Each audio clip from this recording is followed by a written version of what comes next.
Alam mo ba kung bakit mahihirapan si President Trump sa bagong 10-point plan ng Iran? Hindi ito simpleng negosasyon lang. Para itong puzzle na may bitag. Bawat galaw ng US may kaakibat na panganib sa politika, sa strategy, at sa perception. Kaya sa video na ito, susuriin natin kung bakit kahit anong gawin ni Trump, may puwang siyang natatrap sa plano ng Iran. Number 1, Iran ang nag-set ng term. Sila ang nagdikta ng laro. Oh no! Kapag ang isang bansa ay nag-set ng terms, ibig sabihin, sila ang may hawak ng initial agenda.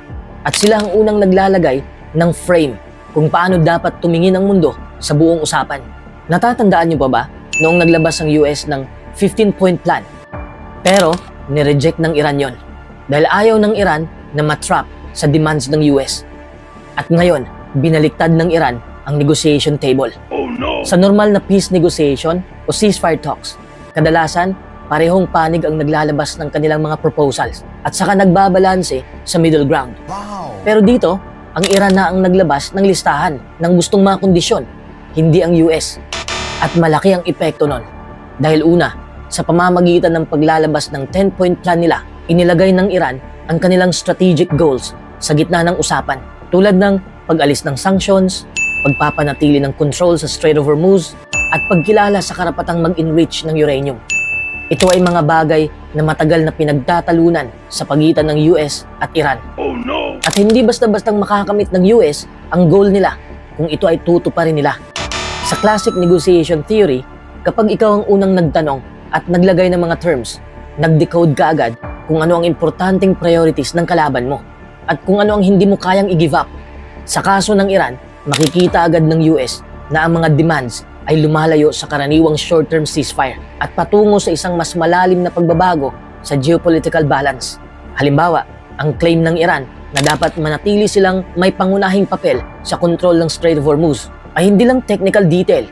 Ito ay direktang pagbibigay ng leverage sa kanila sa global energy supply dahil ang lugar na ito ang dinaanan ng malaking bahagi ng langis at gas ng mundo. Wow! Kaya kung si Trump ay mag-react at hindi magka-alternate agenda, ang Iran ang magkukontrol ng negotiation story. Ganito ang nangyari dati sa iba-ibang peace talks sa mundo. Yung unang nagbibigay ng framework, siya ang nag-i-introduce ng terms na kadalasan ang kalaban ay nasa posisyon na mag-adjust at mag-offer ng counter-proposals. Oh no! Sa realpolitik at diplomacy, na unang nag-frame ang naghahawak ng momentum. Wow! Pangalawa, ang pagbibigay ng own terms ay paraan din ng Iran para magkwento sa kanilang sariling mamamayan at sa international audience na sila ang may high ground, na hindi sila bastang tumutugon sa foreign pressure. Kahit sabihin ni Trump na workable ito o hindi, yung fact na Iran ang naglabas ng listahan ng kondisyon ay sapat na para iguhit ang narrative na sila ang nakaupo sa driver's seat ng talks. Wow! Kaya sa kabuuan, ang nag-set ng terms ay hindi simpleng administrative move. Ito ay estratehikong hakbang para ilagay ang sarili nila sa posisyon ng control at leverage sa negotiation at pilitin ang kabilang panig na mag-react at mag-adjust sa kanilang initial framework. Oh no! This is the tricky part. Sa sitwasyong ito, parang no-win scenario sa Trump. Mahirap tanggihan dahil baka magmukhang inflexible o walang solusyon. Mahirap ding tanggapin dahil sobrang concessions ang hinihingi ng Iran at pwede itong magdulot ng political at strategic loss. Kaya ang natural na next move ay mag-counter proposal. Pero hindi rin basta-basta. Kasi sa diplomacy, ang counter proposal ay parang reply sa isang komplikadong galaw. Hindi mo kinikilala lahat ng terms ng kalaban, pero nagbibigay ka ng acceptable alternative para parehong panig ay makalakad palabas na may dignity. Number 2, political trap sa loob ng US. Oh no! Kapag sinabi nating political trap, ibig sabihin nito, kahit anong gawin ni Trump, may posibilidad na mapunta siya sa sitwasyon na makriticize sa loob ng bansa. Oh no! Ang 10-point plan ng Iran ay may mga punto na sobrang mahirap ipatupad nang walang backlash.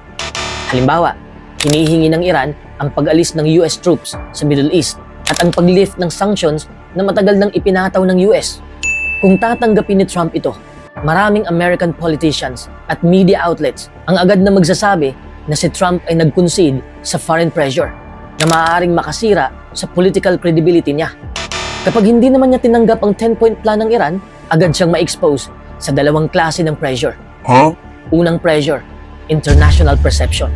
Ang mga allies ng US ay pwedeng magtanong, why can't the US accept a ceasefire? Kasi kung hindi siya pumayag sa peace plan, madali siyang ipinta bilang stubborn o walang solusyon sa digmaan.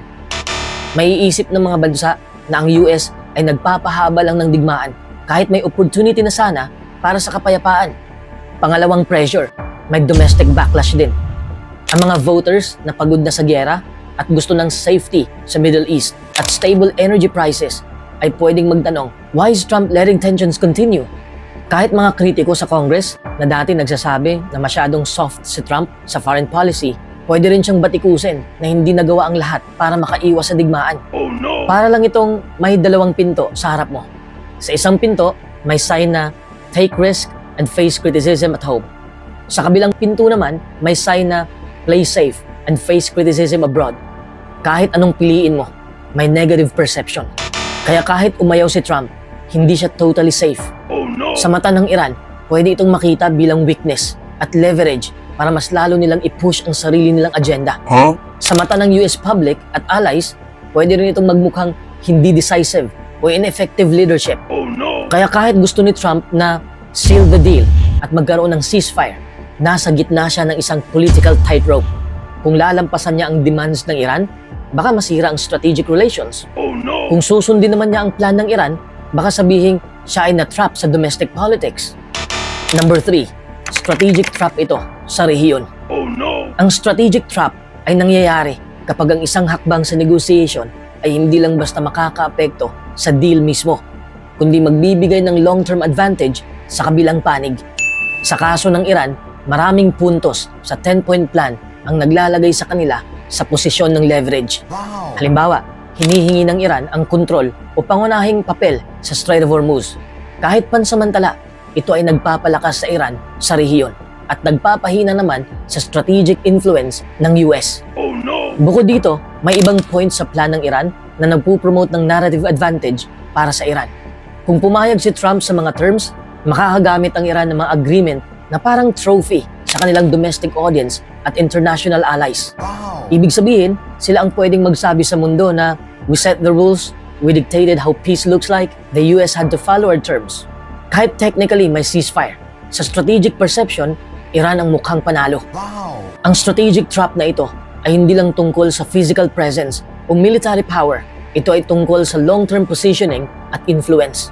Kahit na si Trump ay mag-react sa short-term goals tulad ng pagpigil sa digmaan sa ngayon, ang panganib na long-term leverage ng US sa Middle East ay humina habang lumakas naman ang Iran. Wow! Bukod pa rito, ang strategic trap ay nagpapahirap sa US na mag-decide sa susunod na hakbang.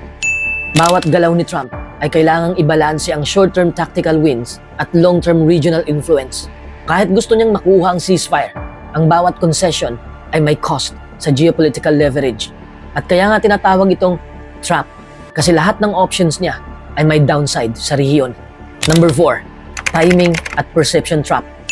Ang timing trap ay nangyayari kapag ang timing ng desisyon mo ay critical sa kung paano ito tatanggapin ng iba. At sa kasong ito, hindi lang sa ibang bansa, kundi pati sa sariling mamamayan at political allies. Ang 10-point plan ng Iran ay inilabas sa isang panahon na napakasensitibo. May geopolitical tension sa rehiyon, mataas ang presyo ng enerhiya, at maraming matang nakatingin sa US diplomacy. Kung agad-agad natatanggapin ni Trump ang plan, maaaring mapakita sa mundo na siya ay na-trap o napilitan sa terms ng Iran. Ang perception trap naman ay tungkol sa kung paano nakita ang aksyon mo sa mata ng iba. Kahit technically, tama ang ceasefire. Kung mukhang si Trump ang sumusunod sa Iran at hindi siya nagsiset ng sarili niyang terms, may risk na ang narrative ay Iran forced the US to comply. Trump is yielding. Kasi sa domestic politics, pwede itong gamitin ng critics para sabihin he gave up too much too quickly. At sa international arena, pwede itong makita bilang weakness in negotiation. Isipin mo rin na sa social media at news cycle ngayon, ang bawat galaw ay instant narrative. Kahit hindi ito iniisip ni Trump, pwedeng mag-spread ang perception na siya ay na-trap ng Iran.